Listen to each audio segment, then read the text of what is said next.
This is WKYT This Morning. Good morning. Thanks so much for joining us. I'm Michelle Chamberlain. And I'm Bill Bryant. Happy St. Patrick's Day to you. Luck at the Irish, huh? Top of the morning to you. You got it. March 17th is our day, and it's so good to have you along with us. Now at 6, our traditional Irish breakfast is helping to serve up support for Lexington Firefighter, who is in the fight of his life. Also this morning, why plans to rebuild the Bluegrass Stockyards in Lexington is causing some concern now about the water supply in Georgetown. And a thriller in Rupp Arena. Could Lexington's only school in the boys' Sweet 16 survive a nail-biter? We have 30s, 40s, and 50s outside early this morning, so it kind of depends on where you live. But it is much cooler than what we have felt the past couple of days this morning. We hit the afternoon at 62, breezy conditions and also still dry. When does the rain move on in? I'll show you that coming up in a few minutes. All right, let's get right to the news. Today, we are expecting to get a detailed plan of how the owners of the Bluegrass Stockyards are planning to move forward after that awful fire earlier in the year. The old stockyard in Lexington, as you know, destroyed in January by one of the largest fires in Lexington's history. Yeah, and this morning there are some concerns that rebuilding on the Fayette-Scott County line could pose a threat to the area's water supply. WKYT's Mark Barber is live in Georgetown to explain. Good morning, Mark. Good morning, Michelle. The meeting here at the Georgetown Water Company this morning will likely focus on those concerns that building the new Bluegrass Stockyards over the city's main source of drinking water could somehow contaminate that supply. Now, it is still unclear whether the large project could actually threaten the aquifer. Construction crews will start work on the new stockyards on Ironworks Pike off I-75 this summer. Once they break ground, it will take about 18 months to finish the new facility. The owners of the stockyards chose the location on the Fayette-Scott County line last month after the stockyards on Lyle Industrial Avenue were destroyed in a devastating fire. The new location gives them easy access to the interstate and allows them to stay in Fayette County. During today's meeting at the water company, the owners of the stockyards will give an advisory group a detailed look at what they're planning to build. The group is made up of people from Scott County and Fayette County, and while they will not vote on the proposal, they will make some recommendations. This meeting will be open to the public. It starts at 9:30 this morning here at the Georgetown Water Company on Main Street. Live in Scott County, Mark Barber, WKYT. Thank you, Mark. Now happening today, one of 5 people accused in Lexington teen's murder will be in court. A preliminary hearing is scheduled for Marquez Smith. Police say he shot Caleb Hallett during a robbery in January. Hallett and a friend were in a car on University Avenue when they were both shot. Hallett died. His friend survived. Dozens of people turned out to remember 3 people who were killed in a deadly apartment fire. Tina Reynolds, Dixie Everman, and Donald Heisel all died in that fire last week in Winchester. Lori Hay adopted Reynolds when she was just 8 years old. And during last night's vigil, she said she talked to Reynolds just 2 days before the fire, and both said, "I love you." I'm thankful that that's the last thing that either one of us said to each other. Lori says she forgives the man who police say started the fire. The exclusive interview with WKYT News earlier this week with him revealed Jackie Heisel apologizing for starting the fire while smoking around an oxygen tank. He is charged with 3 counts of manslaughter. Well, it is St. Patrick's Day morning, and you can enjoy a traditional Irish breakfast and at the same time help out a Lexington firefighter who is in the fight of his life. Yeah, Matt Logsdon is undergoing treatment for cancer. Today, a group of firefighters is cooking up a huge meal to help him out. WKYT's Caitlin Sintner is live at the break room in Lexington to explain. It's a St. Patrick's Day tradition for the Nicholasville Fire Department to raise money for its local chapter. They sell t-shirts, but this year those are for a different cause. Later this morning, hundreds are expected to show up at the break room in Lexington to support firefighter Matt Logsdon. The Nicholasville Fire Department says they had to do something. That's why starting at 9 o'clock this morning, they'll serve up an Irish breakfast here at the break room in Lexington. The fundraiser itself started with just firefighters, and now it's open to the public. They're preparing for the masses, cooking 300 pounds of sausage, upwards of 1,500 eggs, and 250 pounds of potatoes. As for the t-shirts, Brothers in Battle and Team Logston is printed on the back. The fire department said they normally sell 50 shirts, and so far they have hundreds pre-ordered. Now all that money raised today will go straight to Matt Logston. Organizers told us the break room will also donate a portion of its proceeds from today. Live in Lexington, Caitlin Setner, WKYT. Now, workers at a Central Kentucky animal shelter say they are overwhelmed with cats, and they're asking for your help. Lancaster police found 25 cats in a hoarding case at a one-bedroom home. The cats are now at the Garrett County Animal Shelter, but workers say they've never had this many cats at one time before. So if you would like to help, you can drop off donations at the animal shelter. The cats are not available for adoption just yet. State Senator Ralph Alvarado says he has received an apology for an ad that ran against him back in the 2014 election. The Republican filed a defamation lawsuit against that opponent in the election, Democrat R.J. Palmer. Senator Alvarado, who is also a doctor, claimed the ad created the impression that he was running a pill mill. Investigators are trying to figure out who damaged dozens of grave sites at a Whitley County cemetery. It happened at the Wolf Pit Cemetery near Corbin. Police say vandals damaged headstones in the cemetery, possibly causing thousands of dollars in damage. Some of the damaged headstones date back to the 1800s. The number of confirmed flu cases in Lexington continues to rise. The Fayette County Health Department is reporting 52 confirmed flu cases. That's 12 more than just a week ago. The Centers for Disease Control reports widespread flu activity in Kentucky and most other states. That's the highest level. The action continues today at Rupp Arena, where the Boys Sweet 16 tournament is underway. What a nightcap last night, right? Lexington's own Paul Lawrence Dunbar took on Mercer County late last night. More than 900 Dunbar students bought tickets to see the Bulldogs play in their first Sweet 16 since 1997. This is the first time in 19 years we've been back. The school started in 1990. In the first 7 years of the school's existence, we got to this game 3 times, 93, 94, and 97, and haven't been back since. From tip-off to the final minutes, that game remained neck and neck. It was something to see. But in the end, Dunbar came out on top, and they were excited, winning it 58-55. Dunbar is the only Lexington school in the tournament. They advanced to the quarterfinals. They'll be playing Bowling Green tomorrow afternoon at 1:30. Now, your zone-by-zone forecast with meteorologist Micah Harris. I think luck's on our side for today for St. Patty's Day. I mean, we're looking outside. Yeah, it's a little chilly this morning in some spots. You see the 40s and 50s all across every zone that we're looking at here, from the Mountain Parkway in eastern Kentucky to Frankfort and Lexington and Jackson, southeastern Kentucky. But let me tell you this, you get down toward the Cumberland region where we've had no clouds, and that's where we're seeing temperatures in the 30s this morning. So it kind of depends on where you are. Farther south you go, we flipped the script this morning. Farther south, the colder it is. The farther north, the more mild temperatures that you actually have. 62 by the afternoon, mostly sunny skies. Heading off this evening, planning on a late dinner so you can stay there and watch the Cats play just past 9 o'clock. It's going to be cool. You'll have to take a light coat or wear a long sleeve shirt, because once that sun sets, it gets a little bit chilly, and pretty quickly too. So keep that in mind as you're going out later on tonight. Going into tomorrow morning, starting off the day in the 30s for most. That means kids going off to the bus stop will need a coat, no doubt about that. And by the afternoon, they may have to hold on to it. Upper 50s, lower 60s, which is above average. But the past 2 to 3 weeks we've been in the 60s and 70s with a little blip here and there of some colder air. But for the most part, 60s and 70s, which means 50s. Even though it's above average, it'll still feel kind of cool with those winds coming on by you. Saturday, that's where it gets interesting. And that's our next best chance of rain moving in the forecast. So we'll have scattered showers out and about on Saturday.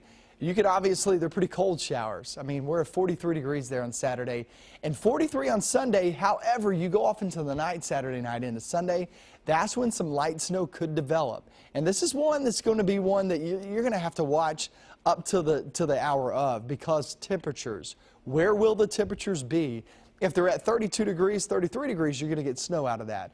But if they're 35, 36, just because of the column of the air, you won't get snow. You'll actually get rain out of that. It looks like we're going to see there on Twitter pics of the day, Micah Harris, WX. Awesome shot by Johnny Nicholson of the clouds out and about.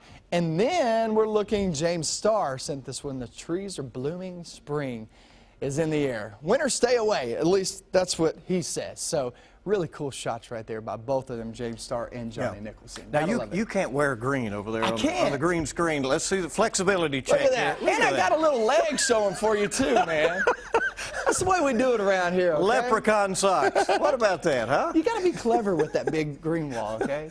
Got to figure something out. Yeah, I understand. Michelle and I are over there filling out our brackets, you know, from time to time. She has all these notes off to the side. It's interesting. You're just like top seed. Yeah, you know. Top seed, exactly. Top seed. Sometimes you win that way, right? 6:10 on WKYT this morning. You just don't win much. Let's go and check the traffic now. Here's Officer Don, who's dealing with Deanne always out there. So, yeah. She's here somewhere, starting trouble. Hey, no wrecks right now. Traffic's off to a good start on the circle and the interstate. Let's get a look outside. We'll show you live drive traffic flow this morning so you can see what's happening for your route as you plan to head out the door. Nicholasville Road coming in from Jessamine County looks okay, and so does Harrodsburg Road through that crossover for now at least.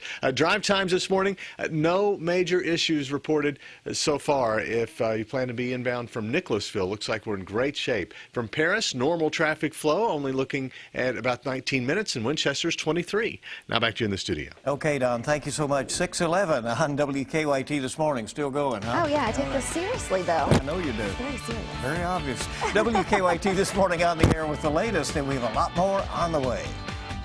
A Texas police officer is accused of chasing and killing a teenager while off duty. I'm Brian Webb in New York. The details are coming up. Also, a dog lost at sea for 5 weeks is found alive and well. An amazing story. And how did she survive? That's ahead this morning. Welcome back into WKYT this morning. It is 6:15 right now. A Texas police officer is facing murder charges for allegedly pursuing and killing a teenager while off duty. As Brian Webb reports, police say it all started when the officer suspected the teen had broken into a car. Friends and family of Jose Cruz cheered and released balloons following the arrest of Farmers Branch officer Ken Johnson Wednesday night. The mother of the 16-year-old he's charged with killing broke down in tears. She's gotten a lot of strength from the fact that he's been arrested and charged. Because there's going to be justice for him. Johnson was off duty Sunday when he says he spotted Cruz and another teen breaking into his car at this apartment complex. Authorities say the officer chased them down in his personal vehicle. The Cruz family attorney released pictures taken by a witness. They say it shows Johnson pointing a gun at the two teens in the car at a nearby gas station. All events, the police chief says, go against procedures. We have policies that deal with off-duty enforcement that we all follow. Johnson's attorney maintains his client feared for his life and questions why the case didn't go before a grand jury. The only explanation I can think of is they're doing this because my client is a black police officer. Cruz's family spokesman says the facts are clear. There's nothing that could be done except an indictment or an immediate arrest. Johnson also faces assault charges for shooting the other teen in the car. He was wounded but is expected to survive. Brian Webb for CBS News. Johnson remains in jail and has been placed on administrative leave. Michigan Governor Rick Snyder says that he did not learn about Flint's water problems, that it was contaminated until nearly 18 months after the city started drawing its water from the Flint River. Snyder will testify at a House hearing on Capitol Hill today. In prepared testimony, Snyder says he took immediate action, reconnecting the city with Detroit's water supply and distributing water filters and testing residents for elevated levels of lead. He'll be seeking some help from Congress today. Well, Frank Sinatra Jr., who carried on his famous father's legacy, has died. He was 72. The Sinatra family said in a statement that Sinatra died unexpectedly yesterday of cardiac arrest while on tour in Daytona Beach, Florida. Sinatra Jr. worked for his father as his musical director and conductor, but also had a musical career of his own. He performed the national anthem at a New York Yankees game last year. Well, it's quite a fish story, but it's about a dog. Fisherman Nick Hayworth lost his dog overboard more than a month ago. He looked for the 18-month-old German Shepherd for 2 days and then reported her missing, and the Coast Guard began a search. Luna was spotted this week on San Clemente Island, a Navy-owned training base about 70 miles from San Diego. She apparently swam to the island and may have lived off of mice. Never even thought in my wildest dreams that this would be a possibility, that I would ever see her ever see her again. I didn't think this was when I signed up, when I became the CEO. I never thought that this would happen, but this was definitely a good story. Luna was flown to the Coronado Air Base hungry but healthy, and she will be reunited with her owner when he returns from a trip at some point today. It's a great story. I was saying, maybe she is what a sea wolf really is. We were trying, since she survived like that, Michelle? Hopefully that's not an omen for the cats today, right? Okay, so your time now is 6:19. Automatic emergency braking could be standard equipment on most new cars by 2022. The government and major car makers are expected to make that official in an announcement today. Now, the Insurance Institute for Highway Safety says cars with automatic braking can cut rear-end crashes by about 40%. So when it comes to young people buying SUVs, it appears bigger is better. Ford says its midsize SUV, the Explorer, is more popular than the compact Escape with millennials. It's thought that millennials preferred smaller SUVs because they're less expensive and easier to park. But Ford says older millennials are moving to the suburbs and having children, making larger SUVs a better option. Expect St. Patrick's Day to generate a whole lot of green, and not just from people sporting the color. According to a survey from Wallet Hub, Americans are expected to spend about $4.5 billion on the celebration. And getting into the spirit means an estimated 13 million pints of Guinness will be consumed worldwide. What do you think of that, Bill? Well, I think there will be a lot of parties today in celebration of St. Patty's Day. All right, WKYT this morning just getting started here on your Thursday, and we're so glad you're along with us at 6:20. It's called a luxury yacht, but aren't all yachts luxurious? Well, this one isn't anymore. The story behind this dramatic video ahead this morning. And we're continuing to watch that cooler air filter on in. We're going to get very chilly as we head towards your weekend, and also throw in some cold rain and maybe even some flakes. I'm going to talk about that coming up next. Welcome back to WKYT this morning. Your time now is 6:23. Today, the owners of the Bluegrass Stockyards will address concerns about how rebuilding could contaminate Georgetown's drinking water supply. A lot of questions coming up this morning, and that's what's trending at this hour. The new large facility will be built on top of the aquifer off I-75 along the Fayette-Scott County line. Today, an advisory group is expected to give recommendations after taking a look at the plans this morning. The Nicholasville Fire Department is cooking up an Irish breakfast today at the Break Room in Lexington. It's an honor to raise money for firefighter Matt Logsdon, who is battling stage 4 cancer. Breakfast is free. Donations are encouraged. The fire department is also selling T-shirts. It's a lucky St. Patrick's Day morning with some pretty good weather for now. Here's meteorologist Micah Harris. Yeah, it depends on which section you're at, north, central, or southern half. Southern half is actually the coldest portion of our viewing area in the 30s. 40s and 50s sprinkled in here and there across central zones, and the northern zones, that stays with the 40s and 50s too. The reason why 64 northbound is a little bit warmer than everybody else is because we have cloud deck overhead and even a few sprinkles falling. That's keeping us a little bit warmer than down south. We go into your afternoon, St. Patty's Day, everything looks good. We're at 62 degrees later on today with a cool breeze coming in at 10 to 20 miles per hour. So if you're heading off this evening, going off to dinner, know this. We'll be in the 50s there by the evening. Once that sun sets, guys, it looks like that's when it becomes a little bit chilly. But the weekend is obviously what our focus is with that winter feel. I'll show you how low our temperatures go and also the talk of flakes coming up in a few minutes. All right, just a little winter left, you know. Flakes, you don't want to hear that in March, but that's okay. Well, we will, and we'll move on. Next week, 75 in the forecast one day. All right, 6:25 right now. A luxury yacht that caught fire in the Virgin Islands turned into an absolute inferno. Yeah, you can see the yacht in flames being towed by authorities. Locals shared spectacular images. Check this out. It's amazing. Now, what you can see is that the yacht caught fire. It took hours to contain the fire. No one was hurt. By the way, the boat's name is Positive Energy. Well, a lot of energy, certainly in that fire, but what a mess. All right, dreams up in smoke there. Well, as far as escapes go, this one at least gets an A for effort. Yeah, a Canadian court unveiled video this week of a dramatic prison escape from 2013. 2 inmates were literally airlifted out of the detention center in Quebec. They were picked up after a few hours. One has pleaded guilty. The others are currently on trial. But that's pretty good evidence, I would think. You're guilty. Yeah, all right. Was that you going up the road? 6:26. Prove it. How can you prove it, right? Exactly, right. WKYT this morning on the air with all the latest on your St. Patrick's Day morning. It is so good to have you along with us as we get this day started. Yeah, when WKYT this morning returns, the wait is almost over. Hear from Coach Cal about how his team is preparing for tonight's game against Stony Brook in the NCAA tournament. All right, the Cats begin their run, and tomorrow night's Mega Millions jackpot is $25 million. Saturday night's Powerball jackpot is $80 million. Kentucky mornings start right here on WKYT.